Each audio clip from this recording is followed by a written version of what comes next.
Good morning everyone. कैसे हैं आप सब? और अपना अपना ख्याल रखिए घरों में, क्योंकि मॉनसून चल रहा है और सुनने में आ रहा है कि जितनी बारिशें हो रही हैं उतनी ही बीमारियां भी फैल रही हैं।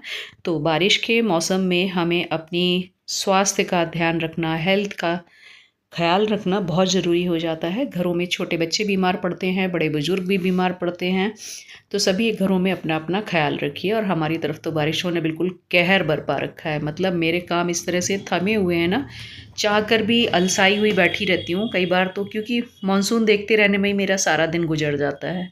1 घंटे को अगर धूप आ रही है ना घर में, तो लगता है कि बड़ा मेहरबानी हो गई है मौसम की, चलो कुछ चीज़ें डाल दी जाएँ धूप में और सुखा दी जाए। तो या तो मैं किचन का सामान रख कर धूप दिखा पाती हूँ, या फिर खुद के जो धोए हुए कपड़े होते हैं ना घर के, उनको धूप दिखा पाती हूँ। जितना स्पेस है उसमें एक दो काम ही हो पाते हैं, क्योंकि जैसे ही मैं दूसरी तरफ अपना ध्यान बांटने की कोशिश करती हूँ कि चलो अंदर खाना बना लिया जाए या दूसरी कोई चीज़ें, तो उस बीच बाहर बारिश आ जाती है। तो ये दिक्कतें चलती रहती हैं। और ये जो आप डिटॉक्स वाटर देख रहे हो ना मैं बना रही हूँ, ये बॉटल मेरे पास काफ़ी टाइम से रखी हुई थी। ये ग्लास बॉटल है, तो मैंने सोचा इसका यूज़ तो कुछ मैं कर नहीं रही हूँ, पानी पीने के लिए लाई थी। और आज कुछ खुराफात आई मेरे दिमाग में, तो मैंने इसमें कुछ चुकंदर डाला है, नींबू के टुकड़े डाले हैं, मिंट लीव्स डाली हैं और इनको उल्टा पुल्टा कर दिया है। तो घुमा घुमा कर उसका मज़ा ले रही थी मैं कि पानी कितना प्यारा लग रहा है, उसका कलर बहुत सुंदर आता जा रहा था। तो इसको डिटॉक्स वाटर को कहा जाता है कि आप 5-6 घंटे रख दीजिए। जो फ्लेवर होते हैं ना आपकी वेजिटेबल्स के या फिर फ्रूट्स का, जिसका भी आप डिटॉक्स वाटर बनाते हैं, वो वाटर में आ जाते हैं। और जो लोग चबा चबा कर खाना पसंद नहीं करते हैं, तो इस तरह से लिक्विड फॉर्म में उनकी बॉडी को फ़ायदे मिल जाते हैं। चलिए, ये तो हो गई डिटॉक्स वाटर की बात। तो मैं उसके बाद सीधे खाना बनाने के लिए आ गई हूँ अपने किचन में। और आज मैं बना रही हूँ भिंडी। तो इसके लिए मैंने 3 मीडियम साइज़ के प्याज काटे थे, उनको सरसों के तेल में डाल दिया है। और प्याज के साथ मैंने करीब पौना चम्मच डाला है ये नमक। और नमक के साथ प्याज अच्छे से जल्दी भुन जाता है। मैंने गैस तेज़ रखी हुई है, तेज़ फ्लेम पर ही बना रही हूँ अभी, ताकि मेरा ये जो प्याज है भुन कर जल्दी से गोल्डन ब्राउन हो जाए, क्योंकि मुझे इसे करना है डार्क ब्राउन। और जब ये डार्क ब्राउन हो जाता है तो उसके बाद ही मैं डालती हूँ इसमें भिंडी। तो लगभग लगभग मैं उस स्टेज पर आ गई हूँ जबकि ब्राउन दिखने लगा है हमारा प्याज। तो यहाँ पर मैंने डाल दिया है इसमें ये कटी हुई भिंडी। और भिंडी इस बार बहुत अच्छी आ रही है, बहुत सॉफ्ट है। तो जो सॉफ्ट भिंडी आती है ना, वो देख कर लिया करें जब भी ख़रीदना है। हार्ड भिंडी जो आती है वो हमारी सब्ज़ी को ख़राब कर देती है और खिली खिली सब्ज़ी नहीं बनती, जो हम करारी भिंडी बनाना चाहते हैं।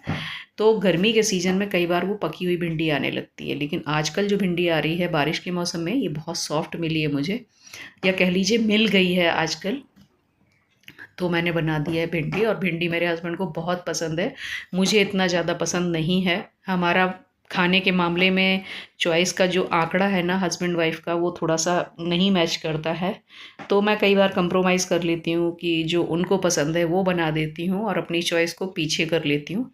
लेकिन ऐसा भी नहीं कि हमेशा पीछे करती हूँ। कभी कभी मुझे अगर अपनी चॉइस खाने का मन कर जाता है तो फिर मैं अपना ही बना कर रहती हूँ। लेकिन मोस्टली मैं सोचती हूँ कि चलो, जैसा कि आपको पता ही होगा कि महिलाओं को ना दूसरों की पसंद की चीज़ें करनी में थोड़ी सी खुशी फील होती है कि मैंने उसकी पसंद का बना दिया। और अपने आप के साथ थोड़ा चाह कर भी हर बार मन मर्जी नहीं करती हैं। जो घर को लेकर चलती हैं शायद उनको ये अच्छे से महसूस हो पाए मेरी बात, वो समझ पाएँ। तो मेरे साथ थोड़ा ऐसा ही कनेक्शन है मेरा और मेरे हस्बैंड का, कि अगर उनको या बेटे को, जिसको किसी को भी चॉइस होती है कि आज उसे ये खाना है, तो मैं भी उसमें हाँ में हाँ मिला लेती हूँ। और कभी कभी ऐसा होता है कि 10-15 दिन में मैं अपनी चॉइस को आगे कर लेती हूँ।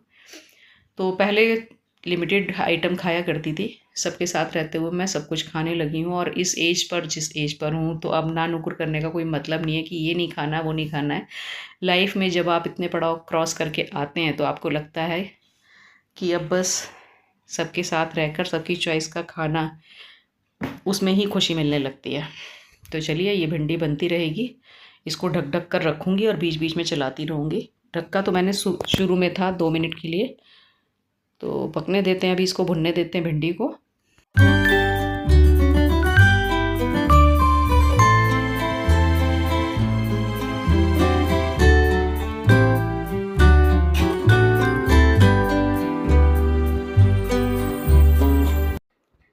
दाल इसके साथ मैं मूंग की धुली बना रही हूँ, जो मैंने उस दिन धूप दिखाई थी ना, आप लोगों को दिखाया था कि इसमें थोड़ी सी फुई आ रही है, तो सोचा कि इसको पहले ख़त्म कर लेती हूँ। और वैसे भी भिंडी थोड़ी सी बादी वाली चीज़ होती है, तो इसके साथ मैं दाल हल्की बनाना पसंद करती हूँ, या तो कुटी वाली जो मूंग दाल होती है, और या फिर ये वाली धुली मूंग दाल जो होती है। बाकी दालें तो मुझे लगता है कि बाकी सब हैवी ही होती हैं और मैं मसाले डाल के बनाती हूँ। और ये दो ही हैं ऐसी जिनको मैं बिना किसी छौंक के या मसाले के बना लेती हूँ, सिर्फ हींग जीरे वाला छौंक लगाती हूँ। और मुझे आजकल ना थोड़ी सी चेहरे वगैरह पर मानसून में खुजली स्किन पर होती रहती है, थोड़ी सी एलर्जी कह सकते हैं, इरिटेशन होती है मुझे। खाना मेरा रेडी हो चुका है और मैं खाने के साथ मेरी आदत है एक चाय बना लेने की। तो मैंने चाय बना ली है और चाय बनाकर मैं बैठ गई हूँ, बस यहाँ से बैठकर निहार रही हूँ बाहर का मौसम।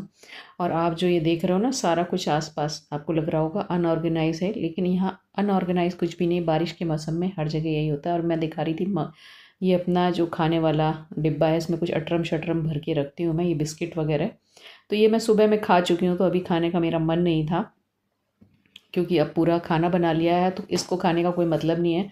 ये सिर्फ सुबह की चाय से ही मैं लेती हूँ और इसे अपनी बगल में यहाँ टेबल पे रखती हूँ। टेबल के बगल में ही मैंने अपनी आराम के लिए लगा रखी है वॉशिंग मशीन, इसके पीछे। और पीछे में एक लगा रखा है चार्जर, जिसमें मेरे मोबाइल वगैरह चार्ज होते रहते हैं। तो जो पीछे बॉक्स दिख रहा है ना, इसके ऊपर करती हूँ कपड़े प्रेस। तो आजकल सब कुछ मैंने बारिश के मौसम में एक कोने में समेट रखा है, जिससे कि मुझे आसानी हो और सामान ढूंढने की दिक्कत नहीं हो कि यहाँ से बाहर फैलाना है, बार बार धूप आती है तो धूप से उठाकर बार बार अंदर भी लाना होता है। तो इस वजह से मेरा सामान कुछ ज़्यादा यहाँ पर इकट्ठा हो रखा है, और हर मानसून में यही होता है मेरे साथ। तो इतना अभी खाली इसमें मैं सिस्टम में नहीं आ पा रही हूँ। सिस्टम क्या, मेरा तरीका ही है, आप कह सकते हो इस तरीके से कि बारिश के मौसम में अगर आप मेरा कमरा भी देख लोगे ना, तो उसमें भी आपको भरे हुए कपड़े दिखेंगे। और चाय पीनी ज़रूरी है, मुझे आ रही है जमाई अभी। तो अभी जब मैं चाय लेकर बैठ जाती हूँ, और ये डेली की आदत है, मेरे घर में चाय बहुत बनती है। खाना बनाने से पहले चाय, खाना बनाने के बाद चाय, यहाँ तक कि रात को भी कई बार चाय हो जाती है। लेकिन अभी रात वाली बंद है, और वो सर्दियों में होती है। जब ठंड आ जाती है ना, अभी सर्दियाँ शुरू होंगी, तो रात में भी चाय होने लगती है, रात को करीब 10 से 11 के बीच। हर सीज़न में ये चलता है। जब मैं फ्री हो जाती हूँ ना, तो इसी बीच अपने मोबाइल में आए हुए दोस्तों के मैसेज भी चेक कर लेती हूँ। तो आप लोग चाय पी लीजिए, मुझे याद आया मैंने चाय पीनी है और आप लोगों को चाय पूछी नहीं है, तो बस मैं ऑन कैमरा आपको चाय पूछ सकती हूँ। तो बारिश में चाय का जो मज़ा आता है ना, थकने के बाद आपको एक गिलास भर के चाय मिल जाती है, तो जो थकान होती है कुछ देर के लिए तो रफ़ू हो जाती है, एक ताजगी आती है, चेतना लौट आती है आपके दिमाग की। तो यहाँ पर बहुत सारे मैसेज इकट्ठे हो गए थे सुबह से, तो मैं हर 4-5 घंटे पर एक बार चेक कर लेती हूँ, और जो मुझे जवाब देने वाले लगते हैं कि मैं इसका रिप्लाई दे दूँ, तो इसी बीच में चाय पीते पीते उनका रिप्लाई भी निपटा देती हूँ। और कनेक्शन भी ज़रूरी है, कम्युनिकेशन भी ज़रूरी है। तो अपने जो 2-4 मिलने वाले हैं ना यार दोस्त, कभी हम लोग बाहर घूम भी लेते हैं, साथ मिलना हो जाता है। लेकिन आजकल सबका रुका हुआ है घूमना फिरना, बस मैसेज के ज़रिए, कोई वॉइस मैसेज आता है, कोई वीडियो कॉल आता है, और कोई कोई तो फ़नी फ़नी जोक्स इसमें भेजते हैं, तो उसको भी पढ़कर बहुत हंसी आती है, मज़ा आ जाता है। और फिर उसका रिप्लाई क्या ही दूँ मैं, ये सोच में पड़ जाती हूँ। व्हाट्सएप भी एक अच्छी चीज़ है जो हमें अब देखने को मिल रहा है। हमारे बचपन में तो ये सब चीज़ें नहीं हुआ करती थी, स्मार्टफ़ोन और व्हाट्सएप, फेसबुक, ये सब चीज़ें। तो उसका मज़ा मैं अब ले पाती हूँ कि हमारे समय में सिर्फ़ एक पत्र लेखन चला करता था, कि आपने एक लेटर आया है आपके पास, उसका रिप्लाई आप कैसे देंगे। तो आप उसका लेटर का जवाब सिर्फ़ हैंड राइटिंग के साथ लिख कर ही दे सकते थे। और शाम के टाइम ऐसा मौसम हो गया था, बारिश तो दिन में हो चुकी थी, तो थोड़ा सा बाहर मुझे सूखा मौसम दिखा, तो मैंने सोचा कि चल के थोड़ा सा मैं आप लोगों के लिए बारिश में तो मोबाइल लेकर खड़ी नहीं हो सकती ना, तो इस वक्त सूखा मौसम है, बादल दिखाती हूँ कि क्या ख़तरनाक मौसम हो रखा है, जिसकी वजह से मैं बाहर नहीं निकल पाती हूँ। और यहाँ पर मैं अभी शाम को रिकॉर्ड कर रही थी, जो मौसम दिखाया था, अंधेरा काफ़ी हो गया था, उसके बाद बारिश भी लग गई थी, तो मैं बस इस जगह से बैठी बैठी ही रिकॉर्ड कर रही थी मौसम दिखाने के लिए। तो मेरा वीडियो लगभग अपने कंप्लीट होने की तरफ है, तो आप लोगों से मिलूँगी मैं अब नेक्स्ट वीडियो में। यहाँ का मौसम दिखाते हुए बस अपना अंत कर रही हूँ इस जगह पर। तो आप लोग मेरे चैनल को देख रहे हैं तो प्लीज़ सब्सक्राइब कीजिए, शेयर कीजिए, लाइक कीजिए और मिलते हैं नेक्स्ट